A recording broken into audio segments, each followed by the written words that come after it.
Revision everything में एक बार फिर से आप लोगों का बहुत बहुत स्वागत है। तो कैसे हैं आप लोग? आई होप आप सब बहुत ही अच्छे होंगे। देखिए, इसके पहले जियोग्राफी में हमने ब्रह्मांड की उत्पत्ति का सिद्धांत देखा हुआ है, जहाँ पे हमने बिग बैंग थ्योरी देखा हुआ था, जिसको जॉर्ज लेमेंटेरे ने दिया हुआ था। आज हम देखेंगे सौर मंडल की उत्पत्ति का सिद्धांत की सौर मंडल की उत्पत्ति कैसे हुई। देखिए, सूर्य, पहले ये जान लेते हैं कि सौर मंडल कहते किसे हैं, है ना। सूर्य तथा उसके आसपास के क्षेत्र को सौरमंडल कहा जाता है। यानी कि जो सूर्य है उसके आसपास उसमें जो चक्कर लगा रहे हैं ग्रह, उपग्रह, धूमकेतु, ये सभी मिलकर सौरमंडल का निर्माण करते हैं। और जो सौरमंडल है इसकी उत्पत्ति के 3 सिद्धांत दिए हुए हैं। एक मोनो स्टार थ्योरी, एक तारा सिद्धांत, दूसरा है डुअल स्टार थ्योरी और तीसरा है डबल स्टार थ्योरी। तो इन तीनों को ही आज हम देखेंगे। तो जो मोनो स्टार थ्योरी है इसमें कहा गया है कि जो सौरमंडल का निर्माण है वो सूर्य के ही टुकड़ों से हुआ है। यानी कि जो सौरमंडल है उसका निर्माण सूर्य के ही टुकड़ों से हुआ है। और जो मोनो स्टार थ्योरी है इसको दो वैज्ञानिकों ने दिया हुआ है। ठीक है, सबसे पहले है गैसियस सिद्धांत, इसको दिया है कांट महोदय ने। इसके अनुसार सूर्य के घूर्णन गति के कारण सूर्य की बाहरी परत अलग हो गया तथा ठंडा होकर ग्रहों का निर्माण कर लिया। इस सिद्धांत को अस्वीकार कर दिया गया है। तो कांट ने गैसियस थ्योरी दिया। इनके अनुसार देखिए, कोई भी चीज़ हो अगर वो गोल गोल चक्कर लगा रही है तो जाहिर सी बात है कि उसके आसपास की चीज़ें थोड़ा बिखरना शुरू होंगी। आप कोई कपड़े पहन लीजिए, थोड़ा जो ज़्यादा ढीला हो, गोल गोल घूमिए, देखिए जो कपड़ा है वो अपने आप उड़ना शुरू कर देता है हवा के कारण। तो इसी को इन्होंने आधार बनाया कि जो सूर्य है वो जब लगातार चक्कर कर रहा था, क्योंकि 250 किलोमीटर पर सेकंड की स्पीड से वो चक्कर लगाता है मंदाकिनी का, तो इन्होंने वही कहा कि जब सूर्य था वो चक्कर लगा रहा था, उसी की घूर्णन गति के कारण ही सूर्य के कुछ हिस्से अलग हो गए और ग्रह का निर्माण कर लिए। और इस सिद्धांत को अस्वीकार कर दिया गया, क्योंकि जो ग्रह, उपग्रह, नक्षत्र हैं, इन सब का जो क्वालिटी है वो सूर्य से मैच ही नहीं करता।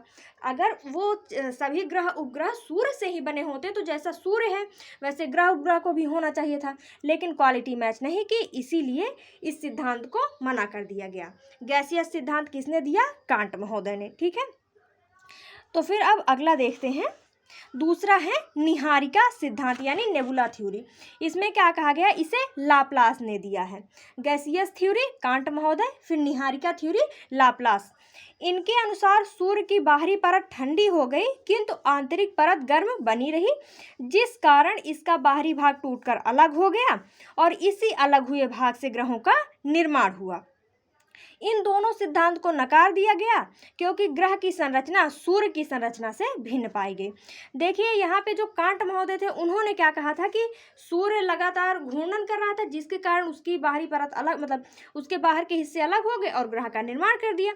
लेकिन देखा जाए तो लगभग यही निहारिका सिद्धांत में भी कहा गया, जिसको लाप्लास ने दिया। उन्होंने कहा कि जो सूर्य था उसकी बाहरी परत ठंडी हो गई और बाहरी परत अलग होकर ग्रहों का निर्माण कर दिया।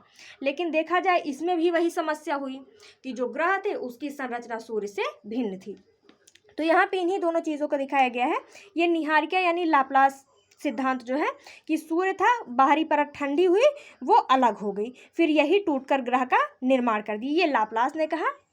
फिर उसके बाद कांट ने तो कहा ही था कि सूर्य था वो लगातार घूर्णन कर रहा था, जिसके बाद उसके कुछ टुकड़े अलग होकर ग्रह का निर्माण कर लिए। तो ये है लाप्लास थ्योरी और ये है कांट थ्योरी। यानी कि मोनोस्टार थ्योरी 2 लोगों ने दिया है, एक कांट महोदय ने और एक लाप्लास ने दिया है। अब देखते हैं डुअल स्टार थ्योरी। इस सिद्धांत के अनुसार सौर मंडल का निर्माण 2 तारों से हुआ है। इस सिद्धांत को भी 2 वैज्ञानिकों ने दिया है। मोनोस्टार थ्योरी में एक तारा सिद्धांत यानी केवल सूर्य से ही सौर मंडल का निर्माण हुआ है। डुअल स्टार थ्योरी यानी कि 2 तारा सिद्धांत, सूर्य के अतिरिक्त एक अन्य तारा भी था जिसके कारण सौर मंडल का निर्माण हुआ। इसको भी 2 वैज्ञानिकों ने दिया है। कौन कौन से? पहले हैं चेम्बरसीन। इनके अनुसार सूर्य के समीप एक विशाल तारा था जिसके गुरुत्वाकर्षण के कारण सूर्य का ऊपरी भाग टूटकर अलग हो गया और ऊपरी भाग अलग हो गया, जिसके कारण सौरमंडल का निर्माण हुआ। अब देखते हैं,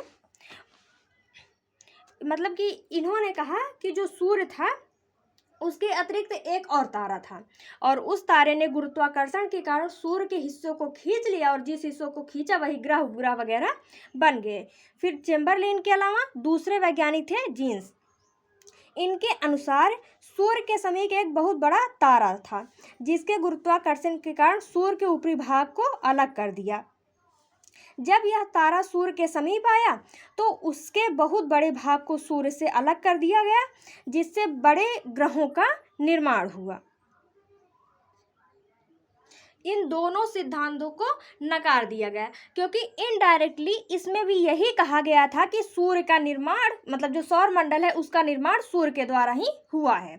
और उसके अलावा इसमें यह भी पूछा गया कि बताइए वो जो दूसरा तारा था जिसका गुरुत्वाकर्षण था जिसने सूर्य की सतह को खींचा था वो तारा कहाँ गया। यहाँ पे दो चीज़ें हो गई और दोनों चीज़ें ही नकार दी गई। तो इसमें क्या कहा गया कि चैम्बरलेन ने कहा कि सूर्य के अतिरिक्त एक और तारा था और इसी तारे के गुरुत्वाकर्षण से ग्रहों का निर्माण हो गया।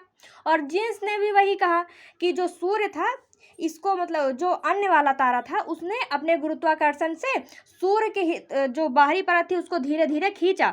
जिसको पहले खींचा वो पास में रह गया, जिसको बड़ा दूर से खींचा वो दूर चला गया। मतलब इनका भी वही कहना था कि जो सौर मंडल है उसका निर्माण सूर्य के द्वारा ही हुआ है। भले ही इसमें दो तारे का सिद्धांत कहा गया कि दूसरा तारा था और इसमें ये भी एक गलती ही समझा जाएगा।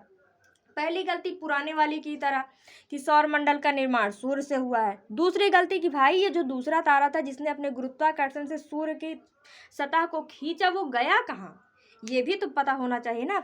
इसीलिए मोनो स्टार थ्योरी और डुअल स्टार थ्योरी दोनों को नकार दिया गया।